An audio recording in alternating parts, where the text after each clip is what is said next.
라디오 사이다 헤드라인. 네, 반갑습니다, 최 차장님. 그래, 자 그럼 바로 출발을 한번 해보자고. 네. 먼저 산이산이 곽수산이 선임 기자 어서 오십시오. 네, 안녕하세요. 산이산이 곽수산입니다. 네. 너 뭐하냐 매번. 너무 많아. 뭐 하는 것도 없더니 엄청 공부는 하네. 에이, 하는 게 없다뇨. 아, 그래요? 뭐든지 바로바로 네. 답변할 준비가 돼 있어야 되니까. 아, 대단히 고맙습니다. 안 시켜주시더라도 일단 공부해놔야 됩니다. 네. 자 그리고 보수의 종말을 외치고 있습니다. 이준석 폭격기 신인규 주필 어서 오십시오. 예, 안녕하세요. 신인규입니다.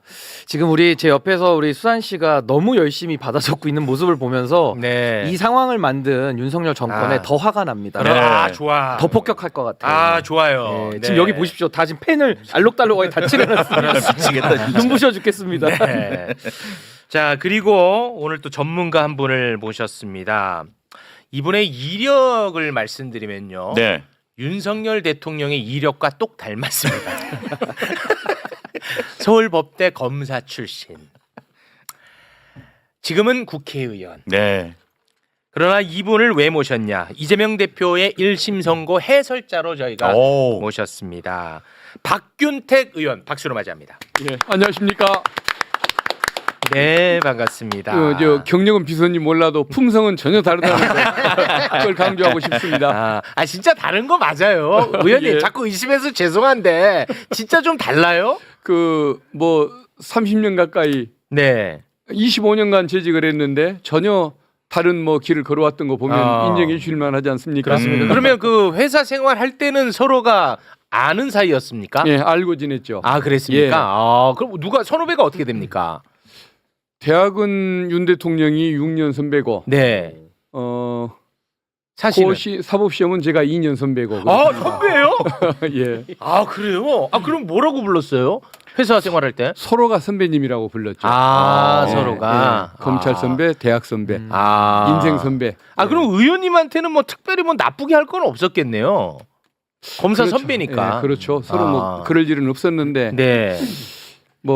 지금 정치를 하면서 보이는 그 모습이 네. 검사 생활 때도 많이 비춰졌던 것 같습니다. 그렇습니다. 네. 네.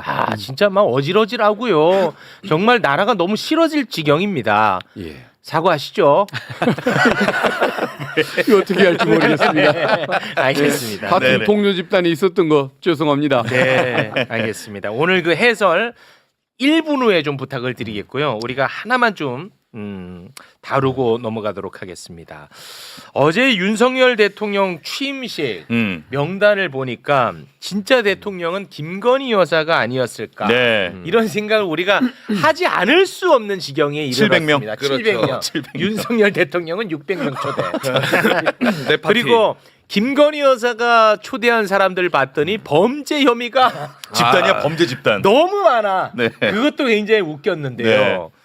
와, 김건희 여사가 초대한 인물을 한겨레가 면면을 자세히 살펴봤더니 네. 이거 진짜 심각합니다. 또 뭐가 있어? 김건희 여사가 초대한 사람들 살펴봤더니 지금 현재 네. 고위 공직에 가 있어. 와, 이거는 진짜 미친 나라죠. 그러니까요. 어떤 사람들이 어떤 곳에 가 있는지 소개를 해주세요. 근데 공직에 가 있는 사람들도 봤더니 예. 품행이 방정하지가 않아. 진짜 너무 심각해. 첫 번째로 KTV 그 국악 공연 황제 관람 있죠. 김건희 여사가 황제 관람 네. 했던 거. 네. 그때 공연 원래는 여사 오는지도 몰랐다 이런 변명을 했었잖아요. 근데 공연 한 달 전부터 현장 답사 가고 김건희 여사 식사랑 동선 다 챙겼던 문화체육비서관실 당시 정용석 선임 행정관 지금 어디가 있어? 국립박물관 문화재단의 사장으로 가 있습니다. 이 사람도 김건희 여사 초청. 예. 그 다음으로 이 사람은 또 한 명은 직원들 1시간 일찍 출근하게 시켜가지고 커피 내려라. 그리고 직원들 막 행사 능력 길러야 된다면서 갑자기 뽑아가지고 합창 연습시키고 갑질했네. 갑질 논란이 있었던 사람이 김성헌이라는 사람인데 네. 이 사람은 국립세계문자박물관 관장으로 가 있습니다. 와, 지금 현재 그 갑질 관련해 가지고 문체부 조사받고 있어. 와, 조사받고 있어요. 심지어 이 사람 일하고 있는 그 박물관 직원들 의견은 뭐가 있냐면은 전문성이 없는데도 전문가나 직원 의견 무시하고 독단적인 결정 내려가지고 내부적으로도 불만이 컸다 이런 네. 얘기들도 나오고 있고 네, 그리고요. 또 한 사람은 과거에 학력 위조 사건으로 석사, 박사 학위 다 박탈되고 기소가 됐던 사람입니다. 심지어 중학교, 고등학교 이화여대 졸업 이력도 허위로 드러난 사람이 있어요. 측은지심, 동병상련의 마음이 있었는지 몰랐지만 이 사람은 바로 김옥랑이라는 사람인데 김옥랑 맨 오른쪽. 예. 서울예술단 이사장으로 가 있어. 나 대학 다닐 때 교양 이 사람한테 배웠던 거 진짜? 같아. 진짜로? 그래 나랑 한번 싸웠던 거 같아. 한번 싸웠어 내가. 또 싸웠어요? 한번 싸웠던 기억 네. 납니다. 이 사람도 김건희 여사가 초청한 거고. 네. 그 다음으로 있는 사람은 노는 게 제일 좋아. 음. 뽀롱뽀롱 뽀로로 공동 저작권자인데요. 이 사람이 김일호라는 사람인데 김일호. 국립 심포니 오케스트라 이사장이 돼 있습니다. 네. 그리고 그뿐만이 아니라 전병극 씨라는 사람도 있는데 전병극. 요 사람은 지금 김건희 여사가 초청한 사람인데 음. 정부 출범하고 문체부 1차관에 발탁돼 있어. 문체부 일차관. 문체부 1차관은 이제 다 관리하는 거잖아. 그렇지. 아니 그러니까 지금 여러분 이 지금 리스트가 뭐냐면 김건희 여사가 초대한 사람들이 취임식 이후에 이런 공직에 가 있더라 이겁니다. 연관이 있는 것 같은데. 그러니까 이걸 보자마자 난 또 떠올랐던 인물이 있지. 누구야? 김갑수 할아버지. 김갑수 할아버지가 항상 했던 말이 뭐야? 해먹을 결심. 이 사람들이 또 이런 데 가가지고 뭔가 해먹으려고 한 거 아닌가. 예. 왜냐하면 이분들이 다 논란이 있잖아. 다는 아니지만 일부. 이런 사람들을 굳이 왜 안 쳐? 뭔가 이권이 있는 거 아니야. 김갑수 선생님 맨날 그 맞아요. 얘기했단 말이야. 진짜. 그 부분을 우리 검사님이 수사하셔야 돼. 우리 검사님이.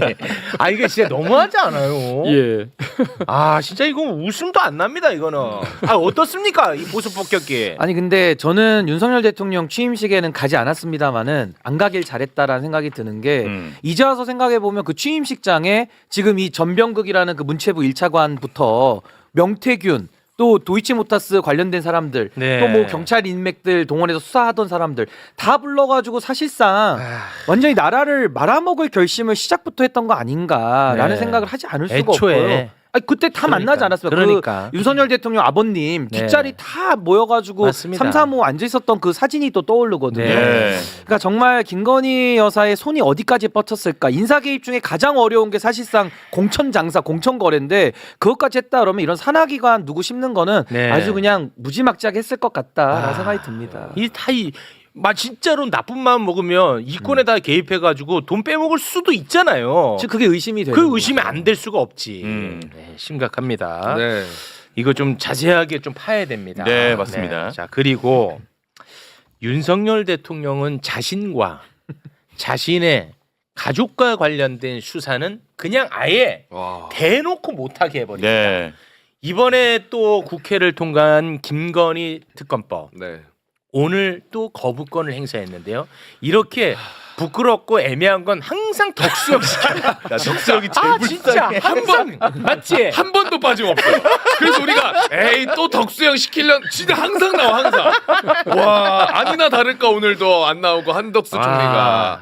그러면 이제 한덕수 총리가 뭐 제2요구권 건의드리겠다 이야기를 하면서 했던 내용들이 오직 국민의 이익과 헌법 수호의 관점에서 국무위원들과 함께 이 특검법안을 봤다는 거예요. 그러면서 제2요구권 건의드리겠다라는 이야기를 했고 헌법과 충돌하는 특검법안 거부권 민주당에서 헌법과 충돌하는 특검법안을 이 거부권 행사할 수밖에 없는 거 뻔히 알면서 국정 부담 주려고 이렇게 하는 거라면은 네. 민생을 살리라는 국민들에 대한 도리가 아니다. 알았어요. 이런 입장을 밝혔어요. 덕수형 화장실 청소 한 번 더 하세요. 네 알았어. 제일 불쌍해. 이러면 오래 할 수 있겠지? 알았다고. 네. 아니 우리 검사님 예. 진짜 저는 윤석열 대통령이 국민 전체 앞에 서서 이 김건희 특검법에 대해서 이건 위헌이다 이런 얘기를 해서 정말 놀랬거든요. 윤석열 대통령이 그러면 위헌 대통령이 돼요. 특검을 통해서 스타가 돼서 대통령이 된 분인데 어떻게 이렇게 국민 앞에서 특검은 이거 위헌 요소가 있다라고 얘기를 합니까? 아니 검사들은 자기에 대한 잣대와 다른 사람에 대한 잣대가 이렇게 정말 대놓고 다를 수 있습니까? 윤석열 검사가 그런 거지 다 그런 건 아닙니다.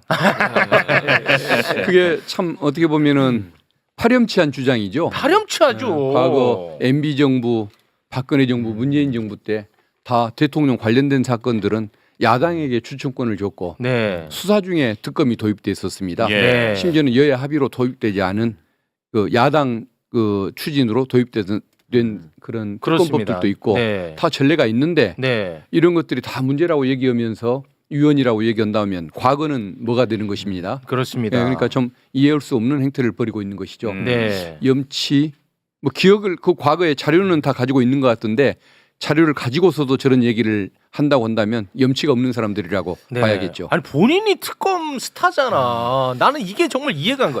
이걸 어떻게 대놓고 할까? 우리가 다 알고 있고 그걸로 대통령 된 사람이 대단하다. 이런 사람 옆에 있었지? 아니 저는요.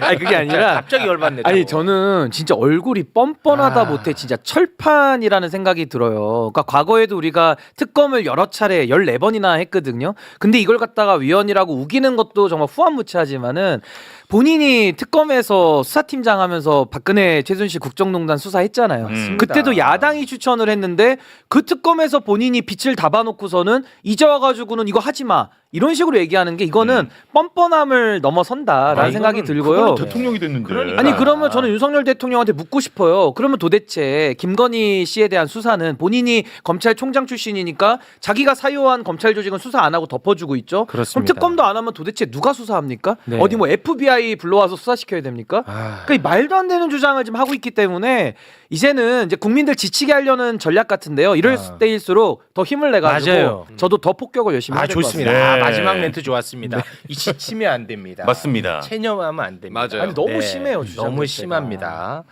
자, 그러면 우리 의원님을 모신 이유 이재명 대표의 위증교사 혐의에 대한 1심 선고 예. 해설을 좀 들어보도록 하겠습니다. 네. 어제 이제 1심 선고가 있었는데 무죄가 나왔죠. 네. 근데 이 사건은 삼중 구조의 액자식 구성이야. 삼중 구조야. 삼중구조. 사건의 사건이야. 아. 그러니까 이게 얼마나 기소가 정말 남발됐냐 이것만 딱 봐도 딱 나옵니다. 네. 자 간단하게 이제 설명을 하고 우리 의원님께 마이크를 넘기겠습니다. 일단 자막을 좀 띄워주시겠습니까? 2002년 22년 전이다 이놈아. 죄송해요. 2002년 분당 파크뷰 분양 특혜 의혹을 취재하던 KBS PD가 예. 있었습니다. 그 KBS PD가 당시 성남시장에게 본인이 검사라고 속여서 취재를 했는데 그 옆에 이재명 변호사가 있었어요. 네. 그래서 이 이재명 변호사도 이 사건과 관련해서 벌금 150만 원 선고를 받습니다. 아. 요게 이제 1번 사건입니다. 검사 사칭 사건. 예, 첫 번째 액자. 1번 사건. 어, 첫 1번. 번째 액자입니다. 네. 자, 두 번째 액자로 갑니다. 그 후 16년이 지났다 이놈아. 죄송해요. 이 자식아. 자, 16년이 지난 2018년 경기도지사 선거 후보 토론회가 있었는데 네. 이 1번 사건과 관련해서 이재명 후보가 이렇게 이야기를 합니다. 저는 검사를 사칭해서 전화한 일 없습니다. PD가 한 것을 옆에 인터뷰하고 있었다는 이유로 제가 도와준 걸로 누명을 썼습니다. 네. 라고 발언해요. 그런데 검찰은 이 발언이 허위 사실이라며 공직선거법상 허위 사실 유포로 기소를 합니다. 근데 이게 대법원에서 무죄 판결이 나요. 예.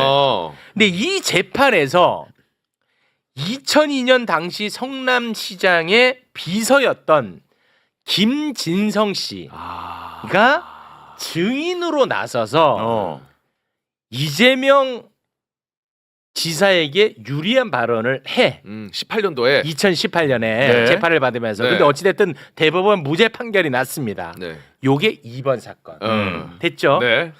아유, 그래서 이 사건은 이제 영원히 끝났다. 영원히 이제 끝이 났구나 생각했는데요. 그러고 세월이 흘려 2023년이 됩니다. 2023년에 검찰이 백현동 관련한 수사를 해. 그런데 그 수사 과정에서 2002년 당시 성남시장의 비서였던 김진성 씨의 휴대전화 녹취를 발견하게 됩니다. 참고로 김진성 씨는 백현동 사건에서 알선 수재 혐의를 받고 있어. 그런데 아직까지 기소가 안 됐습니다. 예, 요거 조금 오케이. 포인트가 될 만하죠. 네, 오케이. 그 녹취, 발견한 녹취, 2023년에 발견한 그 녹취는 무슨 녹취냐? 2018년 이거 2번 사건 있지? 두 번째 네. 거. 2번 사건. 2번 사건 관련 재판 중에 김진성 씨와 이재명 대표가 나눈 대화였던 거야. 오케이. 됐지? 오케이. 검찰은 이 녹취를 근거로 네. 이재명이 김진성 씨에게 위증을 교사했다 판단해서 위증 교사 혐의로 기소를 합니다. 요게 이제 3번 사건이 된 거야. 3번 사건. 계속 됐지? 꼬리를 물었네. 꼬리 꼬꼬무야 꼬꼬무. 꼬꼬무. 와, 근데 이해가 확실해. 됐지? 요게 3번 사건이야. 와. 근데 이제 이 3번 사건이 1심 선고가 어제 났던 거고 네. 무죄가 나온 거야. 자, 그런데 검찰이 유죄 증거로 삼았던 그 녹취가 오히려 무죄로 판단하는데 결정적인 역할을 한 것처럼 보여요. 아, 네. 예, 그래서 그 녹취를 한번 듣고 올 텐데요. 그 녹취가 2018년 12월 22일 이재명 지사와 김진성 씨가 통화한 내용입니다. 자, 모두 이어폰을 착용을 해주시고요. 네. 자, 그 문제 녹취 듣고 옵니다.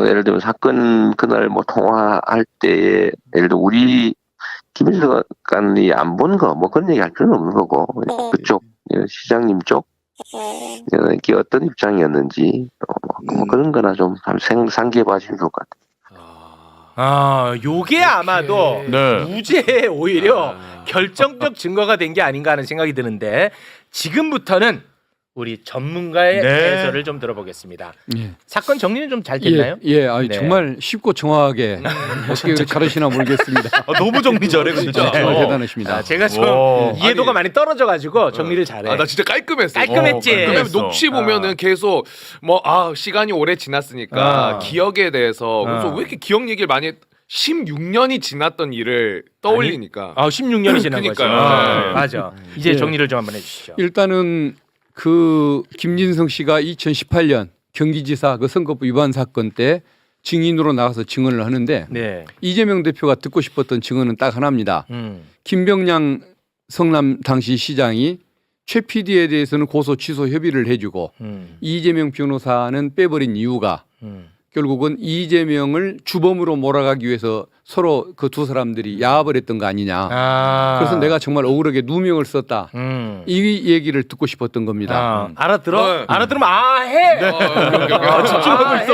아유, 너무 감사합니다. 이재명 대표가 듣고 싶었던 얘기는 당시 성남 시장과 KBS PD가 짜서 이 검사 사칭 사건은 이제 이재명 저 변호사한테 몰아버립시다. 이 얘기를 듣고 싶었다는 거야. 네. 번역기 좋다. 됐지? 됐어. 알면 하고 모르면 예 이렇게 하란 말이야. 오케이. 알았어요. 자, 검사님. 예. 네. 그러면은 이제 김진성이 뭐라고 하냐. 김병량 시장의 성품상 그럴 뿐이 아닙니다라고 얘기를 해버립니다. 이재명 대표가 기대했던 증언은 전혀 나오질 전혀 않는 거죠. 아니었네요. 그러면 이것은 위증을 교사한 적도 없지만 증언 부탁이냐 위증 교사냐 다툼은 있는데 어쨌든 그 증언을 부탁했던 효과는 전혀 못 본 것 아닙니까? 그러면 그대로 끝나면 되는데 그 얘기는 이제 처벌을 못 하죠. 뭐 반대로 얘기를 했으니까 그때 당시에 뭐 캠프를 나가서 선거운동을 하고 다녔는데 그 분위기를 어떻게 전해드렸느냐 그런 시시콜콜한 것들 있지 않습니까? 기억에 반하는 진술을 했다고 해서 좁쌀 같은 6개의 사실을 모아가지고 위증죄로 김진성 씨를 기소를 합니다. 아 김진성 씨를 위증죄로 기소하는군요. 예. 그리고 이재명 지사를 교사죄로 같이 기소를 하는 거죠. 교사가 더 무거운 거죠? 예, 아니 네. 둘 형량은 똑같게 돼 똑같습니까? 있습니다. 돼 있는데 문제는 김진성 씨는 처음에 부인을 하다가 검찰이 자꾸 조사를 하니까 그 다음에는 시인을 합니다. 예. 근데 자백을 너무 과하게 해버린 거죠. 그러다 보니까 6개를 자백을 했는데 이번 재판 과정에서 판사가 2개는 무죄라고 얘기를 합니다. 네. 4개만 유죄라고 인정합니다. 오죽 무리를 했으면 검사가 또 피고인이 자백을 하고 기소를 한 것을 자백하는 사건 무죄 선고기 어렵거든요. 근데 김진성 씨가 자백한 것까지 무죄가 나왔어요? 예, 그렇죠. 이 상황상 이것은 기억에 반하는 진술이라고 볼 수가 없다라고 해서 무죄를 하고 4개에 대해서만 유죄를 하는데 그러면 그 나머지 유죄로 인정된 4개에 대해서 이재명 지사가 위증을 교사한 것이냐? 첫째는 발언을 증언을 부탁했을 뿐 위증을 해달라고 부탁한 적이 없다. 그리고 위증에 대한 고의도 없다 이겁니다. 쉽게 말하면 전화를 해서 증언을 부탁하는 것. 그다음에 16년 전 일이라 기억을 못한다고 잘 얘기하는 사람들에 대해서 변론 요지서를 보내주면서 이거 한번 살펴보고 쟁점을 한번 기억을 좀 해봐라 라고까지 얘기를 하거든요. 네네. 그런데 그것은 피고인이 방어권을 행사하기 위한 기본적인 범위 내의 행동이기 때문에 부당한 행동으로 볼 수 없다. 위증교사가 아니고 그냥 증언의 요청일 뿐이다라고 했던 것이고 그다음에 고의도 없다는 겁니다. 그 4가지 이거 깨알 같은 뭐 위증으로 인정됐던 것 이게 진실인지는 모르겠지만 어쨌든 본인이 자백했으니까 유죄는 해줬겠죠. 네네. 유죄를 했는데 여기에 대해서 이재명 대표는 사실 관심도 없는 내용입니다.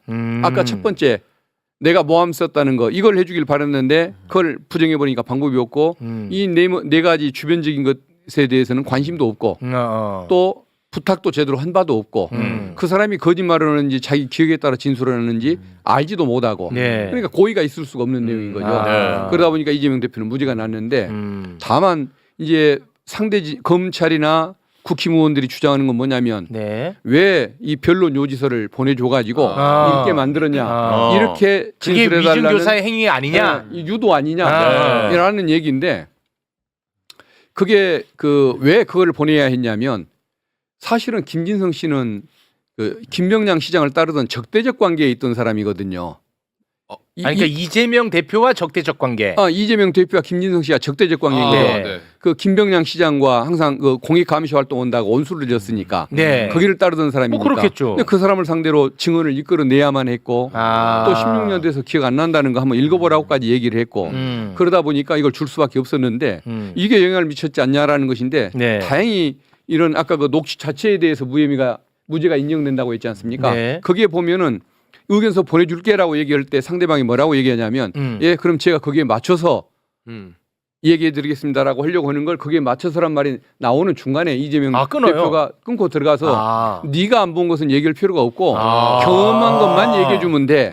기억을 되살려서 있는 대로 이렇게 얘기를 하니까 이건 위증교사가 아니지 않습니까? 그래서 남들 의견서 보내줘도 되냐고 얘기하는데 의견서를 보내줬냐 안 보내줬냐가 중요한 것이 아니라 말로 하더라도 위증을 요구했으면 죄가 되는 거고 서류를 보내줬더라도 위증을 할 필요가 없다고 얘기했으면 위증이 안 되는 거죠. 그러니까 이재명 대표는 정말 억울하다는 걸 알 수 있죠. 그리고 아까 말씀하신 것처럼 왜 부인을 하다가 없는 것까지 자백을 해서 6개나 자백을 하고 그 기소가 됐을까? 아까 말씀하신 것처럼 알선수재죄 74억이나 되는 알선수재 혐의로 지금 수사를 받고 있습니다. 그 공범은 이미 기소가 돼가지고 그 2심까지 가서 징역 5년을 받았습니다. 근데 이 김진성 씨는 안 하고 있는 거죠. 기소를 안 하고 있어 검찰이. 그러니까 검찰이 지금 쓱 보니까 수사 방향이 만약에 이재명 죽이는 쪽이라고 내가 느꼈어. 그러면 검사가 원하는 대로 예, 제가 위증했습니다. 라고 말하지 않았겠느냐 이런 이제 의심을 하는 거죠. 그런 거죠. 1년 구형했지만 사안이 별것이 아니라서 벌금만 하고 말았는데 저걸 만약에 검찰 구형대로 1년을 선고받더라도 5년을 면할 수가 있으니까 한번 해볼 만한 장사 아니겠습니까? 김진성 씨는 그래서 위증을 하지도 않은 위증까지 자백을 하게 된 것이겠죠. 만약에 검찰이 알선수재를 봐준다고 하면 아직 기소가 안 됐어요 이놈아. 그러니까. 의심 안 하겠냐 이놈아. 근데 아마 그 계약금으로 사기 사건을 이미 봐줬습니다. 하나를. 뭐 봐준 게 하나 있어요? 하나 다른 네. 건이 또 있어요. 경찰이 기소 의견으로 보냈는데 그것을 무혐의로 해줘버립니다. 조사도 않고. 야. 그게 이제 계약금 수임료를 준 것이고 계약금. 두 개 알선수재 사건이 하나가 더 있습니다. 두 건이나 있는데 이것은 아마 성공 보수로 주려고 했던 것 같은데 어허. 아마 이재명 대표를 잡아내는데 실패를 하면 아마 그 성공 보수 안 줄 것 같은데 어떻게 하려나 모르겠어요. 진짜 심각합니다. 예. 아니 뭐 아직은 의심 단계입니다만 워낙 그런 일을 우리가 많이 겪다 보니까 이 강한 의심을 갖게 된단 말이에요. 아니 검찰은 왜 자꾸 이런 약점 잡아가지고 그렇게 합니까? 했는지 모르겠지만 왜 재판도 자꾸 딜을 쳐요? 옛날에는 이 정도는 아니었다는 걸 좀 말씀을 드리고 싶습니다. 왜 제가 나오고 나서 이런 일이 생기나 모르겠습니다. 윤석열 총장의 등장, 박균택 검사 퇴진과 함께 생긴 현상이기 때문에 너무 오해하지 마십시오. 네. 근데 그 의심은 너무 합리적인 의심이기 합리적 때문에 의심입니다. 충분히 그 문제를 제기할만 하고 그래서 네. 저도 어제 기자회견을 하면서 그 검사들 직무유기죄나 협박죄로 처벌을 검토해야 한다. 검찰이 스스로 정리하라 이렇게 얘기를 했습니다. 네. 그리고 또 하나 지금 아까 제가 이게 삼중구조 액자식 공정이라고 했잖아. 네. 아니 검사님 한 사건으로 파생 의원님이에요? 예. 죄송합니다. 네. 한 사건으로 1번, 2번, 3번 사건으로 이렇게 계속해서 한 사람을 이렇게 누가 봐도 이 정권과 상대 진영에 있는 사람 그것도 유력한 정치인 그러니까 한 사건을 갖고 계속해서 이런 식으로 겁박을 한다 느낄 수밖에 없단 말입니다. 그렇잖아요. 이거는 좀 안 되지 않습니까? 안 되죠. 안 되는데 제가 경험해보지 못한 영역에 지금 일들이 빚어지고 있기 때문에 저한테 물으셔도 왜 그러냐고 물으셔도 대답이 안 나올 것 같습니다. 이게 저는 진짜 본질이라고 보거든요. 결국은 뭐 눈앞에 인사상 혜택 외에는 설명이 안 되는 부분이겠죠. 그러니까 지금 우리 MC님께서 지적해 주신 그 편향성 문제가 가장 심각한 거죠. 이건 편향성이 아니고 사냥입니다. 그렇죠. 사냥. 거의 편견이 아니고 사법 의도적 살인에 사법이 준하는 이제 사장이고. 그런 거고 뭐 재판 연금이라는 이야기도 좀 나오고 있으니까요. 그러니까 처음에도 위증교사 사건에 대해서 이 사건이 좀 위험하다라고 법조인들이 예상했던 이유는 뭐냐면은 원래 위증교사라는 범죄가 상당히 중한 범죄이기 때문에 증거가 충분치 않으면 잘 걸지 않거든요. 근데 이번에는 이재명 대표를 딱 기소하니까 바깥에서 볼 때는 야 이거 검찰이 뭐 미치지 않고서야 그렇지. 뭐 없고서야 이렇게 할 수 없다라고 그렇지. 하니까 좀 유죄를 많이 예상했는데 네. 이게 무죄가 딱 나와 버리니까 야 이거 검찰 너무 심하다라는 역풍이 또 불 수밖에 없는 거고요. 전 이번에 재판부의 판단 중에서 저는 검찰의 편향된 기소를 전 사법부가 제동을 걸었다고 봅니다. 이번에 업무상 배임에 대해서도 또 추가로 기소를 했거든요. 그러니까 이런 식으로 검찰권을 남용하다 보니까 저는 사법부가 검찰에 대해서 저는 좀 철퇴를 가한 거 아닌가라는 분석도 가능할 것 같습니다. 네. 근데 이게 진짜 너무 심각해. 아니 어떻게 한 사건으로 1, 2, 3번 사건으로 한 정치인을 그냥 정치 생명을 끊을 만한 사건들이거든요. 다. 예. 그러니까 이거는 안 된다 이거지. 이거는. 보통 두 번까지는 우려먹는 경우가 있어도 세 번 우려먹는 우려먹는 경우가 사골 거군요. 국물도 아니고 예. 세 번씩이나 마지막에는 맛도 안 나요. 그렇지. 세 번 우려버리면 근데 약간 무섭네. 무섭지. 진짜로 이거 무서운 무섭지. 거. 네. 그러니까. 정적 제거. 예. 그러니까 이거를 이게 액자가 삼중구조니까 이거 한번 설명하려면 10분을 소비해야 돼. 근데 예를 들어서 이걸 비판하려면 이재명 위증교사범 한마디면 돼. 비판하는 비판은 쉽지. 그렇지. 그러면 이거를 설명을 쭉 하잖아. 그러면 비판하는 쪽에서 혀가 기네 한마디면 또 끝나. 정말 답답합니다. 또 이러면 내가 뭐 이재명한테 뭐 돈 받아 먹었냐 뭐 개딸이냐 하는데 전혀 그럴 이유 없습니다. 알겠습니다. 자, 이 건은 일단 이 정도 선에서 마무리를 짓도록 하겠습니다. 네. 많은 분들이 우리 의원님 설명이 아주 깔끔했다라는 칭찬이 올라오고 있습니다. 그건 좀 과한 칭찬을 해주신 것 같고 네. 우리 최욱의 앵커님을 따라갈 수가 없네요. 정말 따를 수가 없네요. 네. 정말 대단하십니다. 두 분이서 뭐지? 자, 그러면 우리 의원님과는 예. 여기서 예. 인사를 나누겠습니다. 민주당 법률위원장 네. 박균택 의원님 대단히 고맙습니다. 예, 감사합니다. 감사합니다. 감사합니다. 감사합니다.